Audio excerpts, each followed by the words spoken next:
पंचनामा न्यूज, सर्वसामान्य जनतेचा बुलंद आवाज।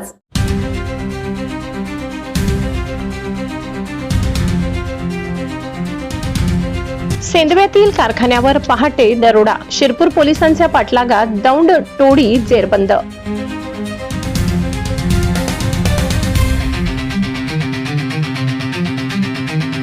19 लाखांचा मुद्देमाल जप्त, तापी काठी थरारक पाठलाग, ग्रामस्थांच्या मदतीने दरोडेखोरांना अटक, दोन्ही वाहने ताब्यात।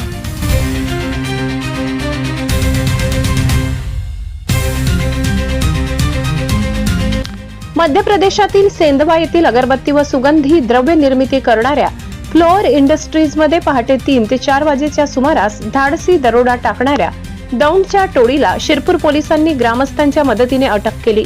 आरोपींकडून दोन्ही वाहनांसह 19,12,000 रुपयांचा मुद्देमाल जप्त करण्यात आलाय। मिळालेल्या माहितीनुसार 5 दरोडेखोरांनी कारखान्यात घुसून 5 मजुरांना मारहाण केली।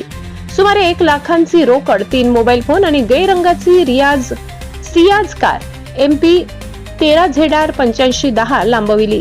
आरोपी लाल रंगाच्या मारुती स्विफ्ट कारने गुन्हा करण्यासाठी आले होते। घटनेची माहिती मिळताच सेंदवा पोलिसांनी धुळे जिल्हा पोलीस प्रशासनाशी संपर्क साधून दोन्ही वाहने शिरपूरच्या दिशेने जात असल्याची माहिती दिली। त्यानुसार शिरपूर तालुका पोलीस निरीक्षक जयपाल हिरे, शहर पोलीस निरीक्षक किशोर कुमार परदेशी यांनी बोराडी गाव, Waghadi T point, Shirpur toll नाका येथे नाकाबंदी लावली। नाकाबंदी दरम्यान आरोपी फिरोज कचरू सय्यद राहणार दौंड जिल्हा पुणे याला चोरी केलेल्या सियाज कार सह ताब्यात घेण्यात आले। मात्र अन्य आरोपी लाल रंगाच्या स्विफ्ट कारने पसार झाले। वाघाडी टी पॉइंट येथे पोलिसांची नाकाबंदी पाहताच आरोपींनी भरधाव वेगाने वाहन पळवले। करवंद नाका, गुजराती कॉम्प्लेक्स, अमोदे, शिरपूर फाटा, चोपडा फाटा, ठाणेर, मांजरोत, कुरखडी मार्गे त्यांनी पळ काढला। अखेर सावडदे गावाजवळ तापी नदी किनारी स्विफ्ट कार सोडून आरोपी नदीकाठाने पळू लागले। पोलिसांनी तात्काळ गावागावात सतर्कतेचा इशारा दिल्याने सावडदे, कुरखडी, दहिवत परिसरातील ग्रामस्थांनी पोलिसांना मोलाची मदत केली। संयुक्त कारवाईत 4 आरोपींना पकडण्यात यश आले।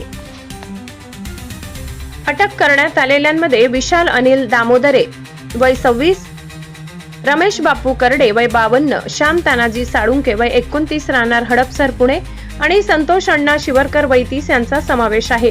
आरोपींकडून लाल रंगाची स्विफ्ट MS12 UC 0302 सुमारे 5 लाखांची रोकड, 3 मोबाईल फोन, सुगंधी तेलाचे 4 ड्रम, 8 जातीची लाकडे तसेच सियाज कार असा एकूण 19,12,000 रुपयाचा मुद्देमाल जप्त करण्यात आलाय।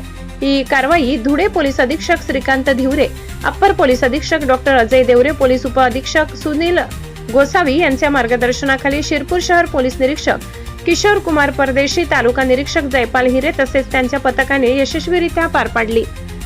या कारवाईमुळे आंतरराज्य गुन्हेगारी टोळीचा पर्दाफाश झाला असून पुढील तपास सुरू आहे।